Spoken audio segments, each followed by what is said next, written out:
Welcome to another episode of TRILL TV. I'm your host, Coach Bailey. This is TRILL TV. This is TRILL TV. This is TRILL TV. This is TRILL TV. This is TRILL TV. This is TRILL TV. This is TRILL TV. Yeah. Welcome to another episode of TRILL TV. I'm your host, Coach Bailey. And today's guest is Clarke Jackson. How you doing? I'm doing great. Hi, everyone. I'm really excited to be here and obviously talk with Coach Bailey. He's always been a mentor and one of my favorite coaches, so I'm just excited to be here. I'm definitely excited for you to be here too as well. I know you had a long day, but I'm still happy and excited that we get an opportunity to have a conversation. You know what I mean? So before I get into the questions, I always want to give my guests their flowers. I just want to let you know that I'm proud of you. I think that you are an awesome athlete. I think that you are an awesome young lady, and I'm happy that I had an opportunity to coach you for 4 years, and we still have a relationship to this day. Again, I enjoy watching you play. I enjoy watching you lead. So thank you for being a great asset to our program. I appreciate you. Thank you. So I know you personally, but the audience don't know you at all. So who is Clarke Jackson, and describe your basketball journey? Okay, who's Clarke Jackson? Clarke Jackson is someone who has always been like multifaceted, likes to do a lot of different things. I started off playing I started off playing soccer and basketball when I was 4. Picked up track when I was like in 6th grade, so I always liked doing different things, had different hobbies, played the drums, yada yada. And I feel like that kind of goes into how I am as a basketball player.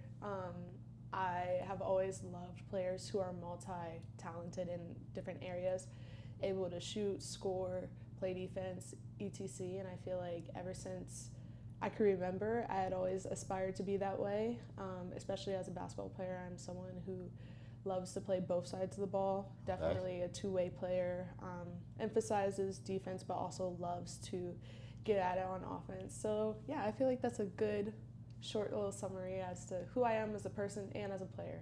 That's good. So you said you played soccer, you ran track, and you also played basketball. At what point did you realize that, you know what, basketball is my passion? I would say probably about 8th grade. I realized going into my 9th grade year, I just had a different level of drive for the game of basketball. I love soccer, I still do. I'll pick up a ball and start juggling or doing something fun. But I just felt a deep connection with basketball, and when I was away from it during soccer practice or like during track, I would always kind of miss it.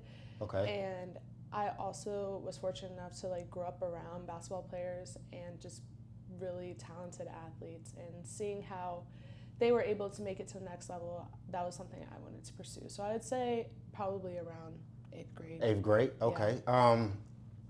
Why Ivy? Why Ivy? I have always had a very high bar for myself, regardless of school basketball. And Ivy League doesn't mean you are like above or you have a high bar. It just means for me that I can kind of reach my full potential as a person. I can challenge myself in the classroom and on the court. Ivy League is one of the best leagues in basketball, but also it's great academically. So for me, that was something that I really valued, is continuing to be that person outside of basketball. I never wanted it to become my identity. I always wanted to make sure that I was nurturing both sides of myself. And I felt like that was like the ultimate challenge of that, and it excited me. And I think that I've always wanted to be on the Northeast for at some type of school. So, you know, why not an Ivy? Right. And for y'all don't know, she go to Cornell. Y'all can see right now we both represent, Cornell. You said you didn't want basketball to define your identity. Why? I'd say the reason why is because for me, I always found myself playing the best or loving basketball the most when I knew it wasn't all consuming of me. Like when I had other things that I enjoyed outside of it, clubs, activities, yada yada. It just allowed me to kind of release that pressure on basketball, because I think a lot of times when athletes, I mean, obviously we're in high pressure situations all the time, especially if you're trying to go to college and play in college. It is an intense process. Being able to step away and have other things that you enjoy actually in turn helps your performance on the court. Right.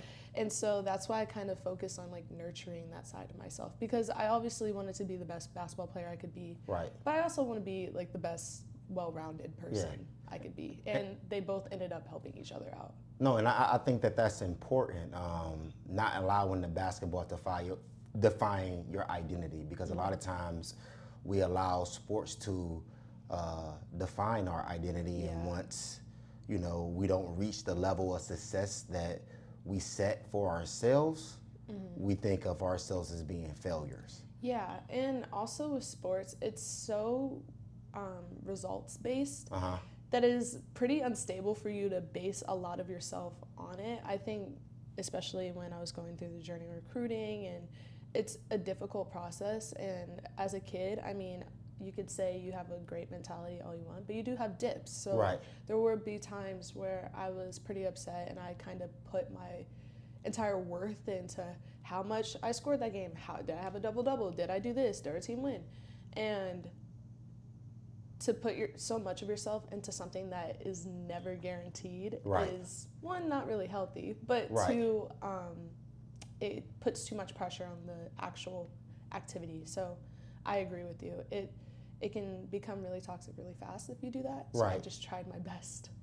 It's gotten better as I got older. When I was younger, it was obviously harder, but I just try my best to make sure that I remember that my worth comes from Clarke and not how much I score. It is hard though if you've been playing a sport since you were 3-4 years old. Right. So I see both sides. So you said pressure 2 times. I heard you say pressure 2 times, and we're gonna tap into that. But before we tap into that, let's get into your major. What are you majoring in at Cornell? At Cornell, I am an information science major. If you don't know what that is, it's essentially IT, and it is a little bit of a mixture between computer science and communications. There's a lot of different branches that you can go with it, but I am studying data science, a lot of statistics, a lot of data analytics. So all of the numbers and graphs that you see that companies probably get to analyze how their product or service is doing, I would be one of those people. So that's what I'm studying. I enjoy it a lot. It just, again, like I said, I like to have options, and it itches both sides of my brain. I'm still able to write essays and do different things and readings, but I also, of course, do a lot of math. So I enjoy it. That's good. So you're doing an internship, right? At The Ohio State University. Yes. So tell us a little bit about that. So my internship is an unpaid internship at Ohio State. I am a sports science intern. Sports science is a sort of new field. We essentially are the ones running a lot of the athletic technology. So especially in colleges and more prominently in professional sports, there are different wearable technology that you can use, or testing technology to see the jump height of an athlete, the load, and player load is essentially how strenuous a exercise or a drill is. You can see that per drill or just the overall practice. There's a lot of different things that you can analyze with wearable technology. So it's in turn to benefit the athlete for not only their health, but their performance and player development. Okay, so going into Cornell, was that the field you wanted to go down, or once you got there, you was like, you know what, this is something that I wanted to do? Yeah, so not at all. Going into Cornell, when I got recruited, I essentially thought about being an architecture major. I love interior design and fashion and beauty and all of those things, but especially interior design. So I really thought about that. Then I kind of went in my freshman year undecided. And then in the spring of 2024, I figured out that I really wanted to do data science because I had taken kind of a beginner class for it. You didn't have to have any requirements, and I really enjoyed it. So Yeah, that's another thing. For all college students who are going into freshman year, do not worry if you don't know what your major is. I promise you it's okay. As long as you're not like scrambling at my age now where I'm a junior, Right. you'll be okay. I think that's something that kind of worries a lot of kids too. Right. Not even just athletes, just people in general. Like, oh, what am I going to major in? What am I going to do as a job? I know a lot of people press you about it, ask you questions. Try not to take it personal and try to remember it's just in good heart. But yeah, I didn't know, but I'm happy that Right. I'm with data science now. A junior in I feel college really is old. crazy. Like, know. man, it seemed like to me like you just graduated. Now you are a junior in college, man. Time fly. Yeah. Now let's transition back to basketball, right? What is the biggest difference between high school basketball and collegiate basketball?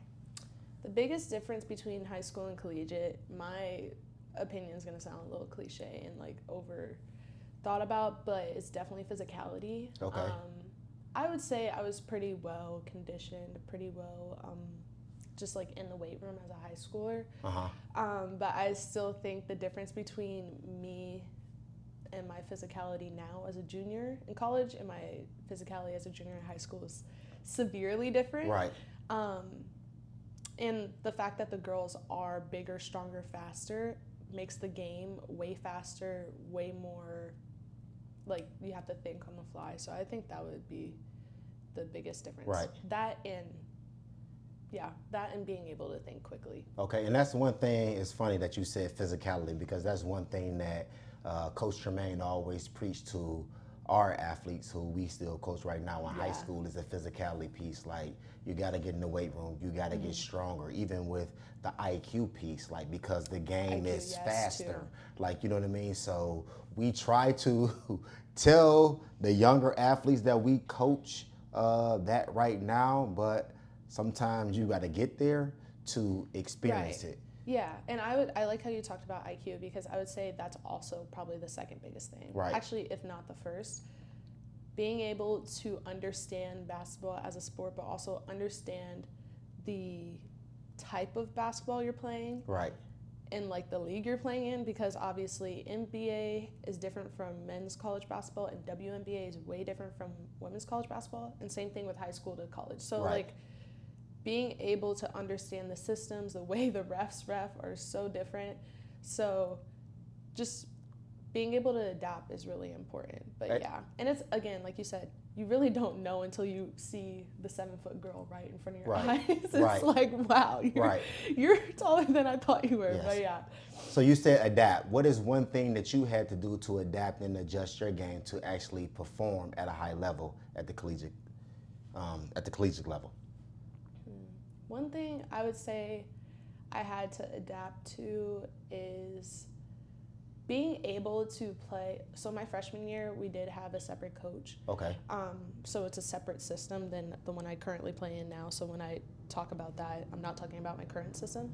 But being able to play in a play style, I guess, like an offense and defense Right. that you're not used to, and learning it quickly within a matter of months without trying to hinder your growth as much. You know what I mean? Right. Because I think that was something that I wasn't expecting to be as difficult as it was. But I mean, the more we practiced it, the more I got used to it. And then our new coach came in and it kind of went back to something that we were familiar with. But I would say freshman year, that was like probably the hardest part. Okay. So it's easy for people to see our success, right?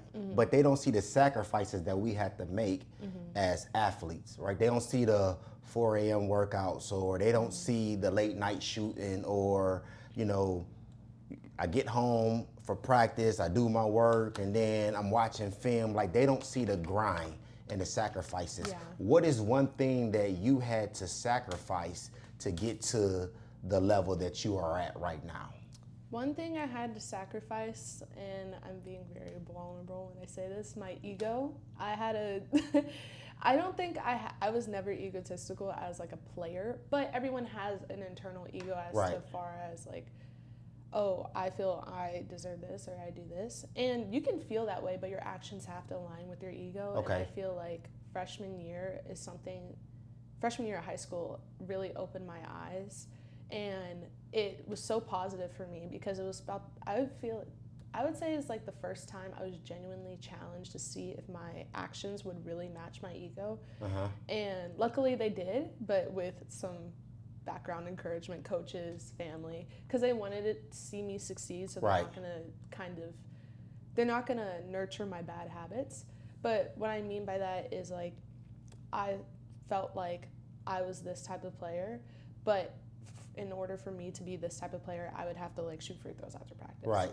Like, or in order for me to be this type of player, regardless of what the star player is doing at the time, they've worked to that position. I'm building my way up. I need to go hard every single rep. And not saying they weren't, but I need to go hard every single rep. I need to do this, I need to do that. And I kind of carry that attitude with me regardless of what age I am, because I feel like it kind of, again, keeps the ego in check. I don't think the word ego gets a bad rep, but naturally as humans, we all have egos. I agree with you. So I would say that's something I had to sacrifice. It's just, you know, when you don't want to do stuff, you still got to do it. That's like the simplest way for me to say it. And it's having that attitude has helped me succeed in the ways that I've wanted to. So, Do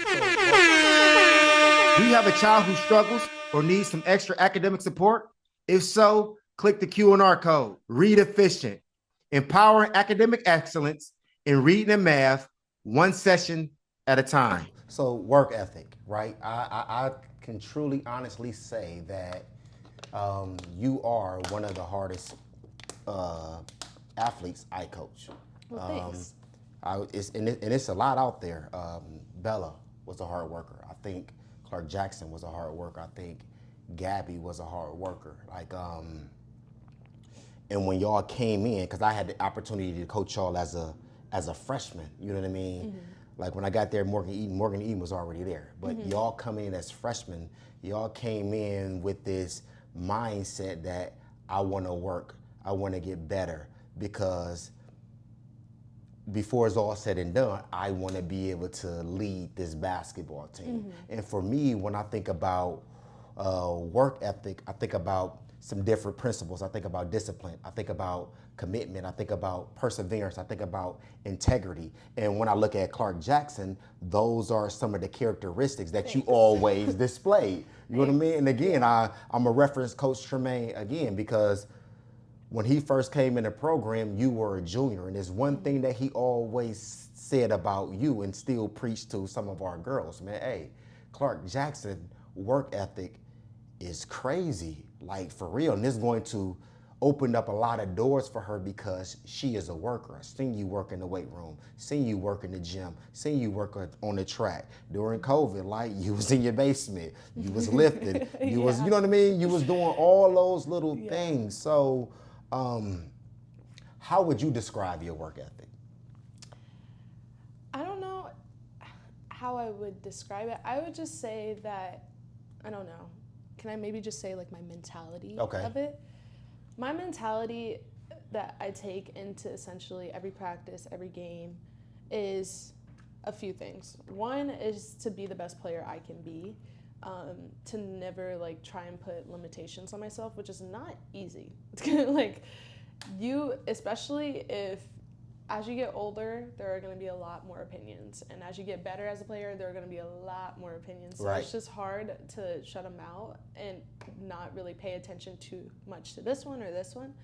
But telling myself today I just need to be the best that I can be prevents comparison, which can also be the thief of a lot of stuff. But also allows me to, again, like you said, like kind of push myself the extra mile because I know I have it in me. Another thing that motivates me is that like I know I kind of play for the younger version of me. The thing that I think about all the time whenever I'm like annoyed about like, you know, some days you just don't want to do something or you don't want to go to practice. I think about this little picture of me, I can send it to you, but this little picture of me running with the OSU basketball team when I was like in 4th grade. she was in if she was in 4th grade running with grown women, I think I can go shoot Yes. like extra. Yes. Because yes. she would have wanted me to. And so just reminding myself like that I'm exactly where I wanted to be 10 years ago is a really great way to, one, keep you grateful, but two, kind of push yourself the extra mile, especially when I'm running, like conditioning. Right. That's what I tell But myself. it seemed like It's you never got tired though, even when we was on the track. Like I really. it seemed, you couldn't really tell you was tired. I mean, of course I know you was tired, but you had an engine, you had a motor, and it was like it didn't stop. Like Yeah, I think those were just the two things I would tell myself. Like, well, sometimes, most of the time when I work out, it's either a lot of self-talk or like completely blank. There's no Okay. like in between. But especially, I know what you're talking about when we run on the track or like across the football field. I would just tell myself, it's like, be the best you can be. Or I would like encourage myself or just say like one more, or you got this, like be the best you can be. And I used to talk to myself a lot. Right. I still do, like all the time. And She's all my friends and all family the time, joke. like on the court, like oh my Lord, like man, all the time. Like, All my friends and family Yeah. joke with me about it, especially the ones that like play basketball with me, because they're like, Clarke, we always hear you like whispering to yourself. It's like, All what are the you time. saying?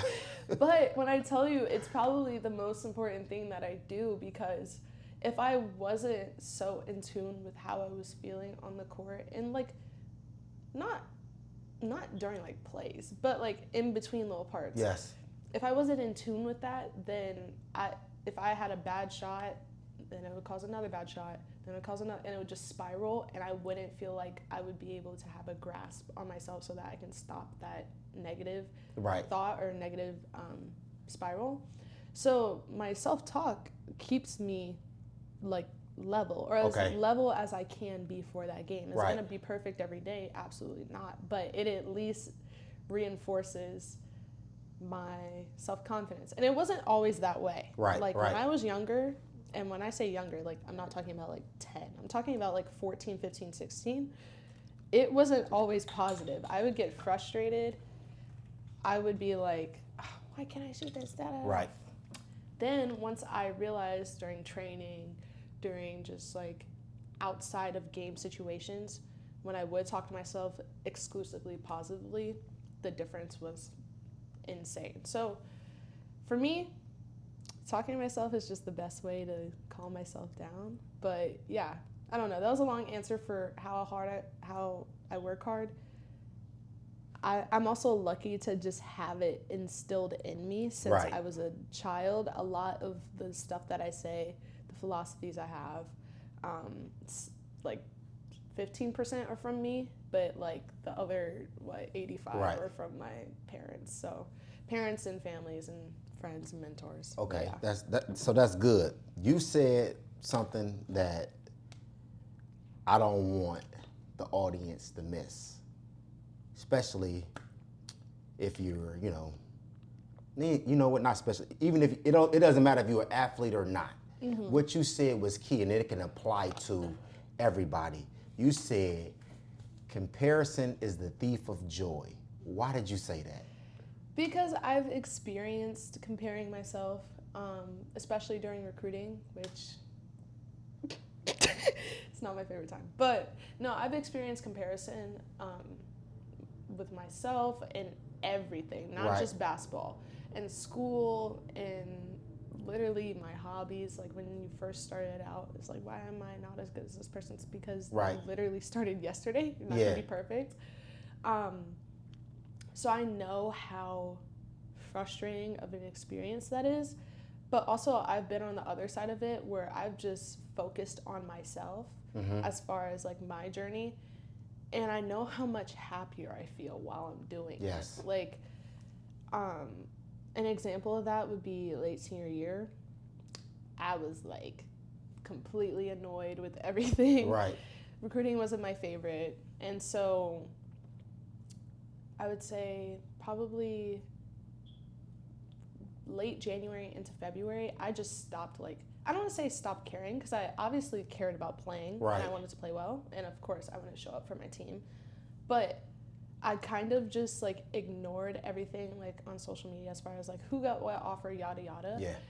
And then I ended up feeling better about myself, and then I ended up playing better, and then that's when I got recruited by Cornell. So it's just like, I was reading about this the other day, but like kind of when you release what you want to manifest or release what you want to be successful and you let it just happen, Yes. it's kind of when it happens. When you have such a tight hold on the result of when it's going to happen, how it's going to get there, Right. like it's not really, it's going to be delayed. Right. So And I'm a firm believer that God is in control of everything, right? So the moment I begin to compare myself to somebody else or somebody else's situation, I no longer focus on my process, and then what I begin to do is to lose myself. You know what I mean? And the moment I lose myself, I lose joy. The moment I lose joy, I begin to operate in fear. So I think that is so key, because comparing yourself to other people can be so dangerous. Like, you know what I mean? But if you trust your own process, things are gonna work out. yeah, and also if you're so focused on comparing yourself to other people or other people's journeys, you can miss the subtle hints and subtle nudges in the right direction. Yes. If you were That's so key. worried about like everybody else and what they have going on, it could literally, what you want could be right in front of you, just in a different form. Right. I went to this, I love Cornell, and I'm not just saying it because I'm on, like I genuinely love my school, I love my coaches, I love my team, and I just love the school, I love my friends there. I would not have guessed at 16, 17, 18 that I would be here, but ultimately it's the goal I had. It's an Ivy League school, and I get to play Division I basketball. Those were my two things I just wanted. Right. Did I think it was the place I was going to go? No, but when I finally just released that grip, everything kind of just falls into place. Right. So, yeah, sometimes you could just miss it too. Yes. If you're so focused on everybody Yes. else. So again, hey man, stay focused on your own journey. Don't focus on nobody else's journey. Don't compare yourself to nobody else's, journey. Just stay focused on you. So we're gonna do this little activity that I love doing. It's called finish the sentence. All right. I'm gonna say part of a sentence and then you're gonna finish it. All right. Okay. My biggest source of pressure usually come from Myself, especially when I was younger. It's a lot better now, but when I was a kid, and I say kid, I'm still a kid, but like when I wasn't in my 20s and like 17, 18, shoot, even 19. Right. Freshman year of college. Even maybe sophomore year. 100%. So you're still working on that, huh? Yes. Yes. And that's okay. Yes, it is. You won't have everything. I know you know, but I'm just saying, like, to whoever is like watching this, regardless of your age, you will never have everything figured out, and that is okay. It's okay. It's okay to change your opinion. Yes. It's okay to change how you feel about yourself, or like as long as it's positive. But Yeah. like, it's okay to keep growing, because that's what you want. You don't want to feel like, okay, well, I've grown the most I can now. Like, I'm just Yes. here. So yeah. Yeah. But 100% myself. Yeah, He knows it's myself too. No, but listen, I promise you have got totally better at it. Like, Thank you know you. what I mean? I feel like you go into that space, but you don't stay in that space for a long period of time. Yeah, You the see what I'm amount of saying? time is Right. So shortened. now that amount of time is short. So you might tap into it, but you know how to come up out of it.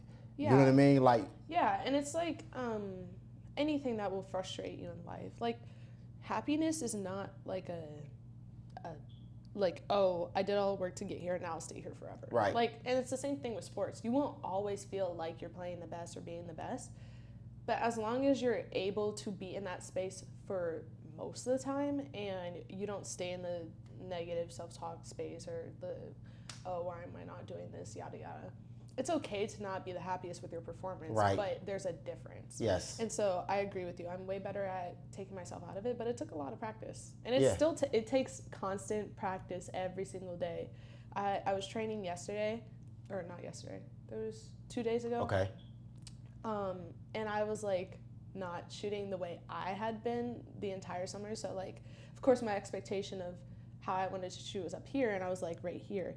But I would get frustrated like in between, but then when I went to go get my water, I like kind of calmed down, and I wasn't nearly as frustrated as I would have been when I was shooting there sophomore year. Yes. So it's just slow growth. Yeah. As long as it's growth. That's good. So here's the next one. Okay. One thing that helped me bounce back from a setback is My support. And I'm not just saying that. I genuinely think that I am one of the most supported people on earth, and I'm so grateful for it. I think that I have a lot of people I can turn to, mentors, my parents, of course, even really close friends that support me a lot and just care about my well-being. So the way that I did bounce back from a setback is leaning on the people around me. That's why community is so important. Yeah. So value the people in your life. I feel like that's something that Yes. I might rant a little bit here. No, but you're I good. feel Go ahead. You ain't ranting. You speaking facts. Have your way. You feel me? Have your way. I feel like something that our world is missing, especially now, is community. You need to value the people that are in your life and not have transactional relationships. Yes, can someone give me something? Yes. But you need to know things about that person. And you need to value the relationship and nurture it with that person, because at the end of the day, you can be the most successful person on earth, but if you have no one to share it with, then it's like kind of boring. Right, so, right. Even if, and I'm not saying you need to have like 50 million people. Some of my closest people to me are like, have been obviously my parents, but like my mentors and a few friends. And to me, that makes me feel very fulfilled and very happy. And I think younger me would not have said that as much, because I was always like, oh, I have all these friends, but like I'm not as close. And it's like, no, you just need a tighter community that really gets you. Yes. So I think that's really important. No, it's very important, because I even think about some of the tough times in my life that I faced as a kid, that I face as a young adult, and that I face right now. Like the thing that hold me together is the community. Yeah. You know what I mean? You got people who can talk me off the ledge, who can give me positive advice, who can pray for me, or hey man, pass me a scripture, or say, hey Bailey, man, you need to get your stuff together. You tripping. You know what I mean? So that community is so key. You said a transactional relationship. Like, what did you break that down? Because let's not assume that somebody know what that really mean. What is a transactional relationship? Okay, so what I mean by a transactional relationship is like, you know how like you get your card out, you like put it in the card reader, and it tells you like, okay, you paid for it, you take your card out and you're done, and you never think about that card reader again. That's how I think about a transactional relationship, because it's like only wanting to be in someone's life, or not even, you don't even have to want to be in their life. Yes. Only wanting to talk to someone for what they can offer you, and not at all thinking of what either you can offer them, or just trying to have an actual relationship. Yes.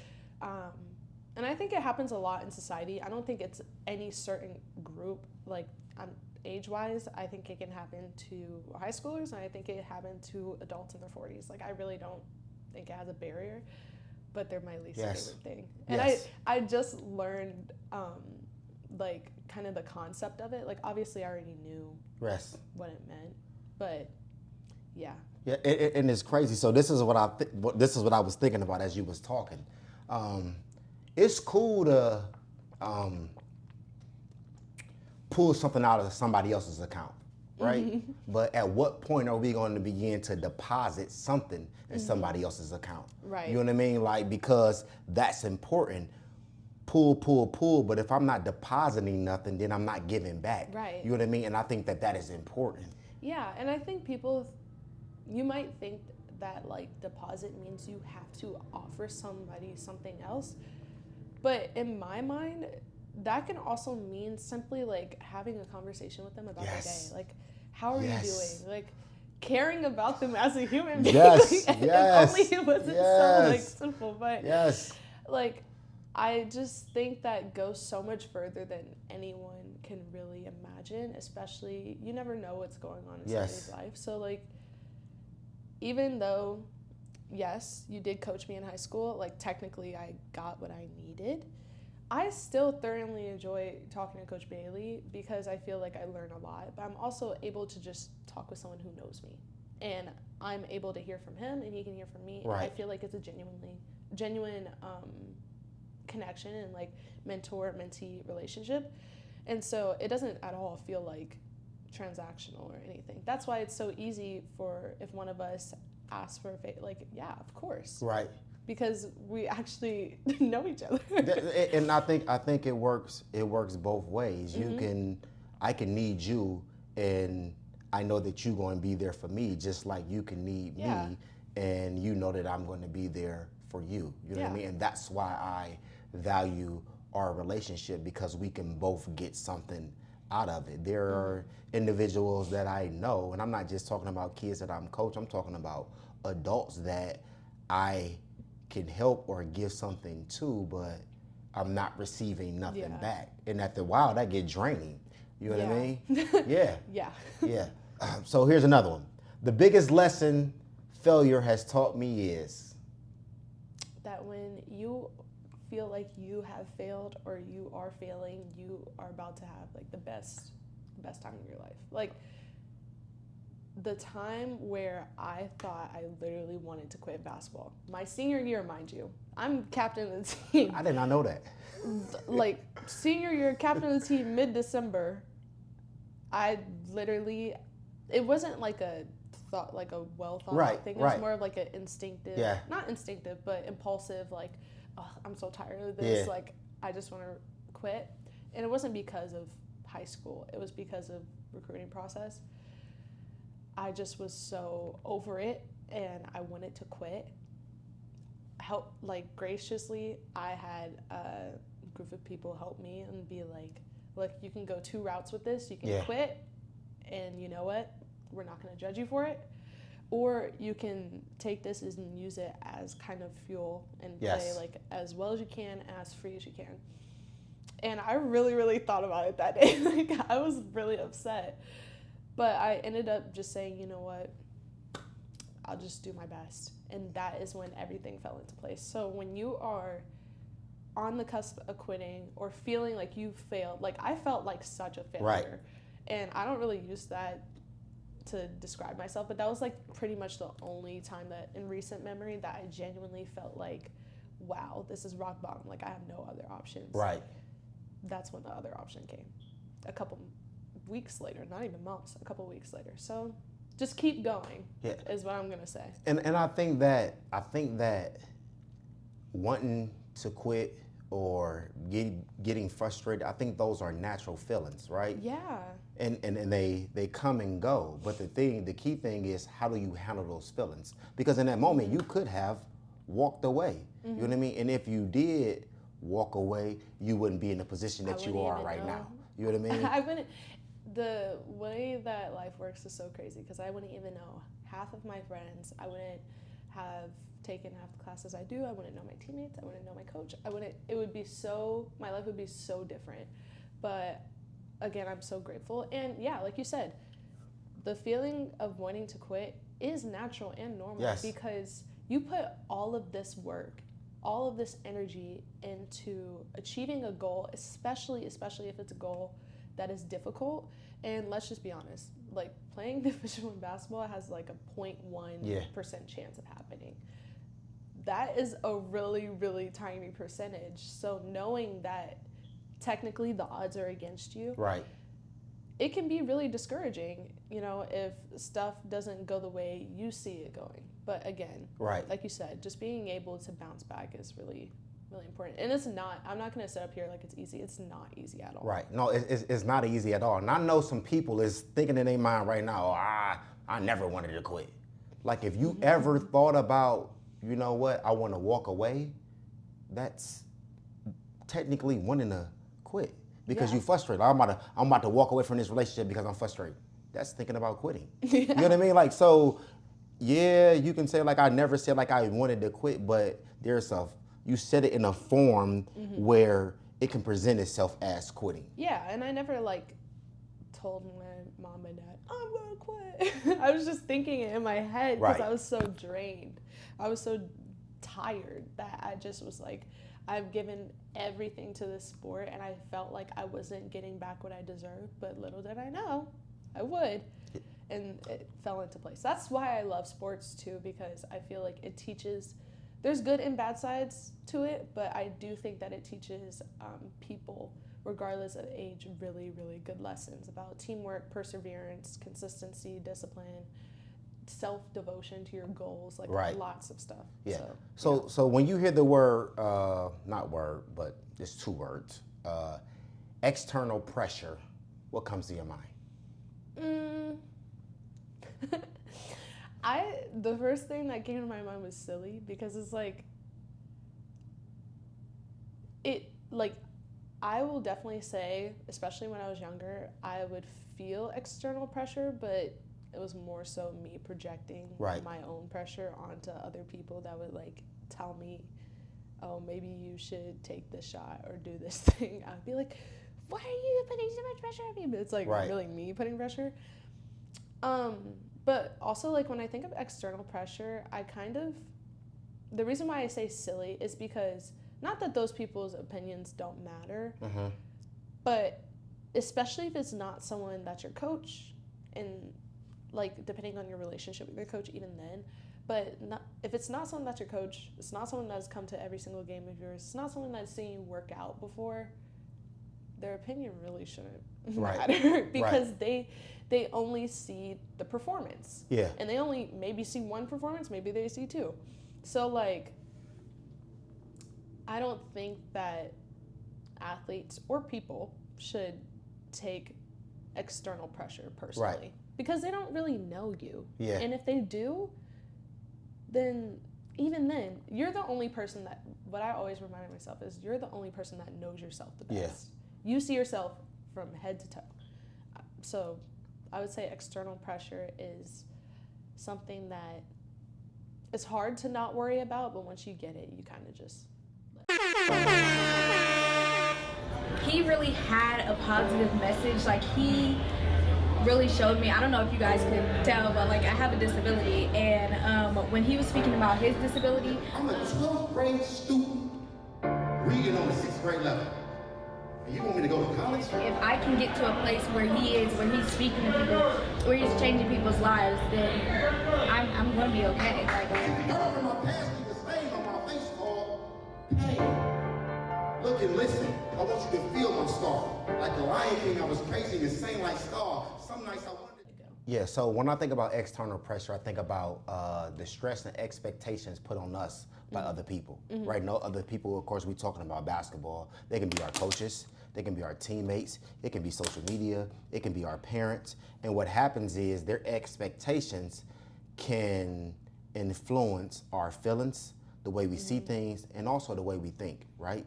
So what are some external pressures that you had to handle, you know, while you was on your journey to where you got right now, and how did you not allow it to alter your God-given identity? The first thing that actually came to mind was, you mentioned social media, and I'm all here for exposure of sports, especially women's basketball. I love women's basketball. I will always advocate for it. But I do think that, especially growing up in a state that is so well known for basketball, and having all of the like social media outlets that would like post this and post that about this player and that player, that was a really big pressure for me when I was coming in. I would say from like 8th grade to 11th grade. Senior year, I kind of just stopped caring. But I also had the skill to the point. I did 2 junior year, but senior year is really when I just kind of like started to not care as much, which was great. But definitely when I was younger and a little bit more impressionable, it was hard for me to see like, this person got posted again and I played just as well, or this person's going to this school, or this person's doing this. And it goes back to that comparison thing where, since it was so accessible and right in front of my eyes, it was so easy to compare myself to everyone. Right. I think that was like the biggest one I had to overcome. It's just literally just don't look at it or don't care. You had to pick one. At first I started out with not just completely ignoring it as a whole. Right. And then as I got older, I kind of got used to it. I just stopped caring. Right. So pressure can produce negative feelings or it can produce positive feelings, right? So how can not just athletes but people in general differentiate from healthy pressure that's going to push you towards your goal and unhealthy pressure that's going to initially begin to hold you back? The first example I thought of is what we were talking about the other day of healthy pressure is like, essentially, I'll just use athletes as my example, but it really applies to anyone. When you're kind of put in a situation that you've been practicing for over and over and over again, so end of game situation, or like when the shot clock is running down, you're taking the last shot, like stuff that you kind of like, I don't know, romanticize. Right. That is healthy pressure, and that's amazing because it's kind of like, especially if you're the one chosen to take the shot, or you decide yourself, like, I feel confident enough in my ability to like take the shot. Right.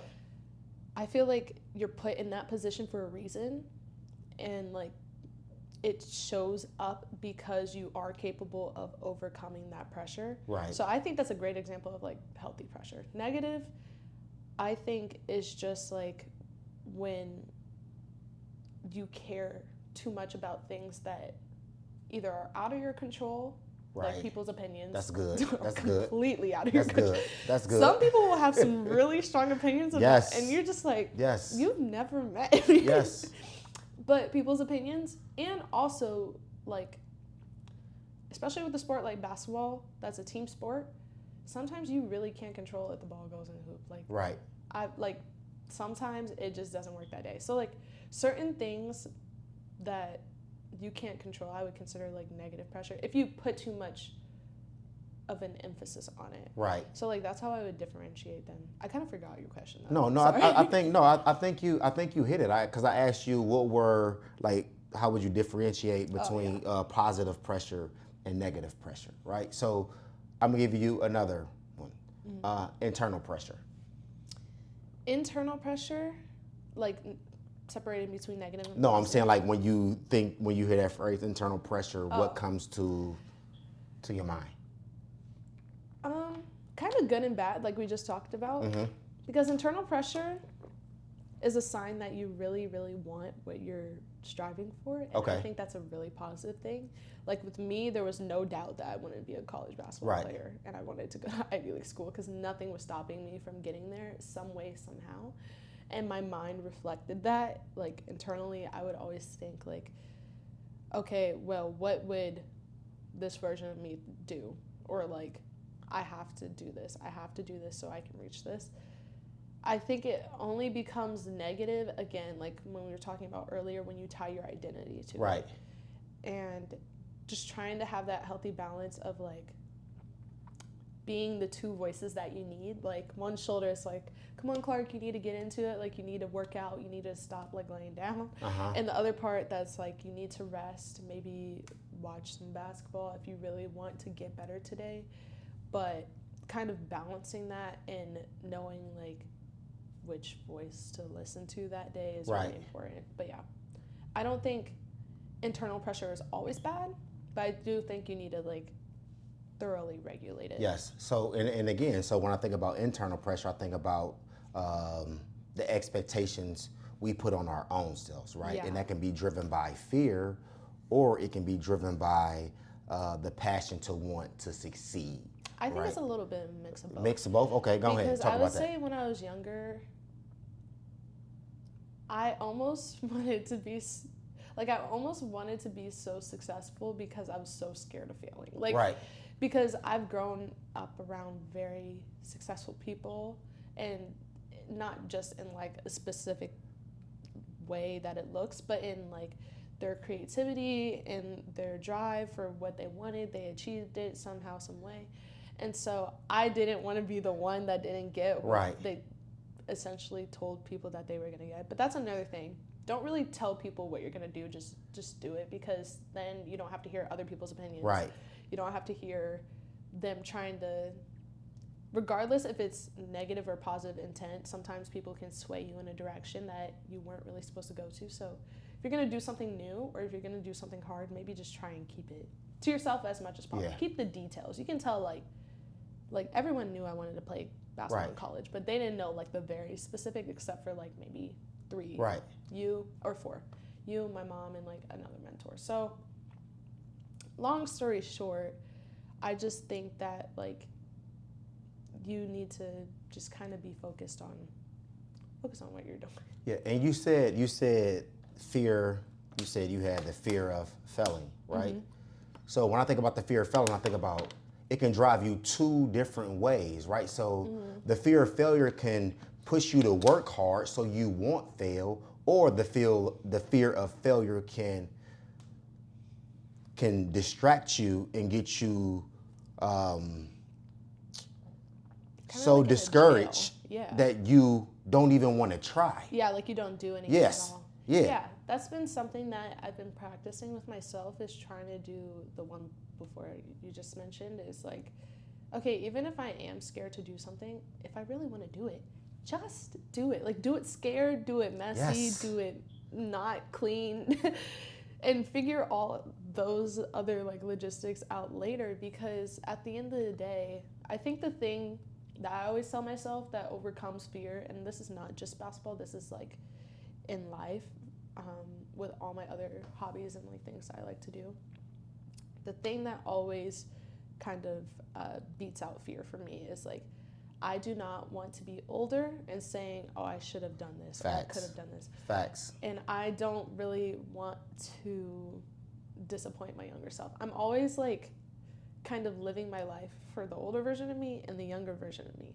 And I think that kind of puts me in check whenever I don't do something because, oh, I'm scared that like I won't get this or yada. It's like, no, you need to start.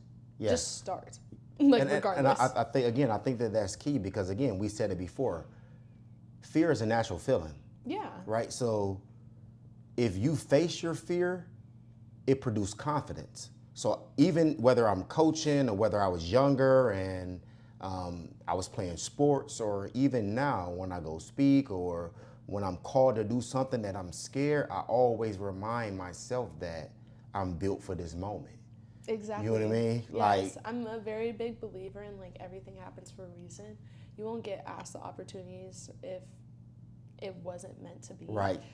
Or something won't happen if it wasn't meant to happen to you. So yeah, I completely agree. Like, you are made for the situations that you're put in. So trust yourself like as much as possible. Yes, as much as possible, because again, I'm a firm believer. If you was built for the moment, then that means there is no moment that's bigger than you. Yeah. You know what I mean? So I think that's what I think about when I think about that internal pressure.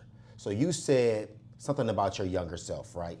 And that's good. So what would you say to the freshman Clarke Jackson if you had an opportunity to give her some advice? What would you say? Well, one, I would hope she would think I'm cool. I think she would. I think so. she would definitely think I'm like the coolest person. I think that's so. my like literally that's the only thing I care about is thinking like wondering if the 10, 15-year-old version of me thinks I'm cool now. But no. I would probably tell her again, like the cliches, to keep going, yada yada. Mm-hmm. But I would probably reassure her that the shooting after practice that she does, even if she doesn't see the results that year or maybe even the year after, it pays off. Like, it helped a lot. And that also helped build my discipline and hard work, because it just kind of forced me. Like, once you do something once, you kind of can't like really stop. Like, Right. once or twice and then 3 times and then a week straight, you can't really stop. And so, yeah, I would just tell her, like, I would really just say, like, you're doing great and don't get down on yourself, because she was so hard on herself. Like, I still am now, but it was a different level. But it was, because it was, like, go time for her. Like, I'm ready. I'm here. I was given an opportunity that I think I deserve. Now I need to do my best, like every single day. And so, yeah, I would just tell her to give herself a little bit of a break. But I don't know. Maybe that's the reason why maybe I needed to be super hard on myself and then learn gradually.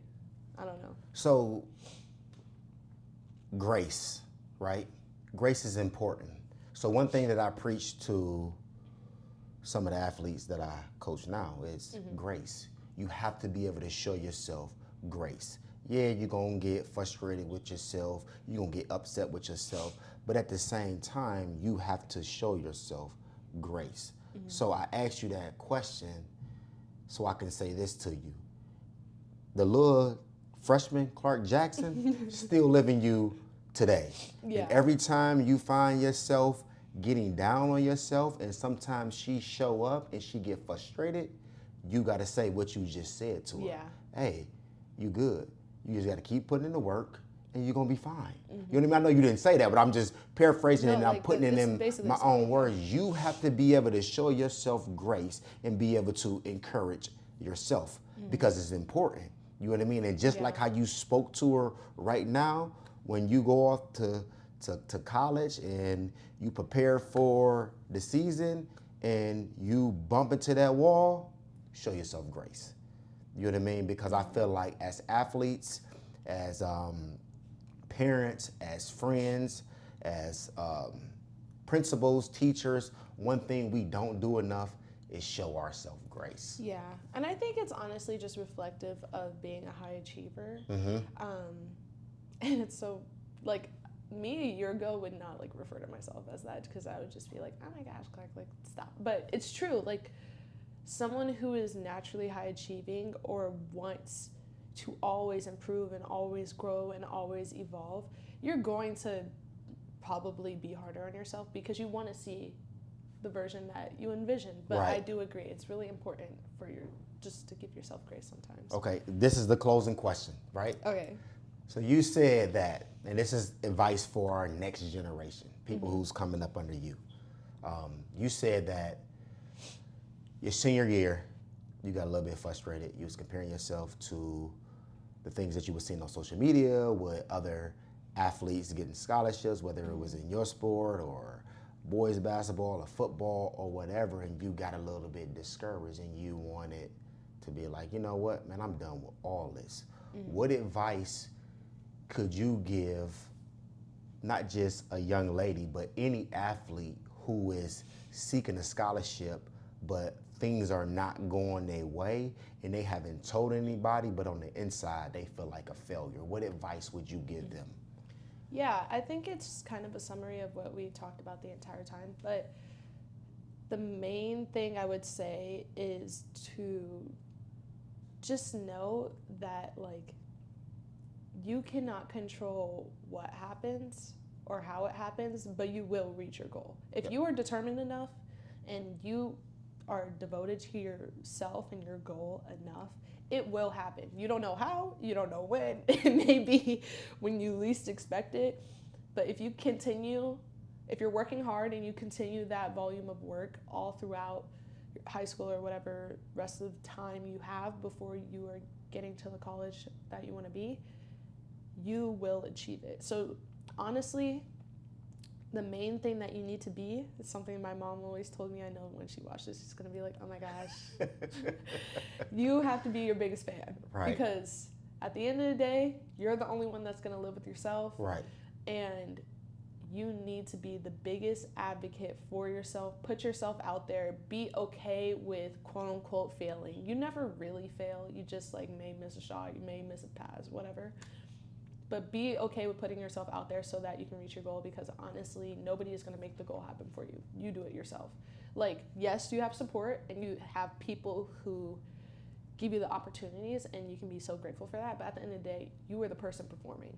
You were the person who is essentially being seen.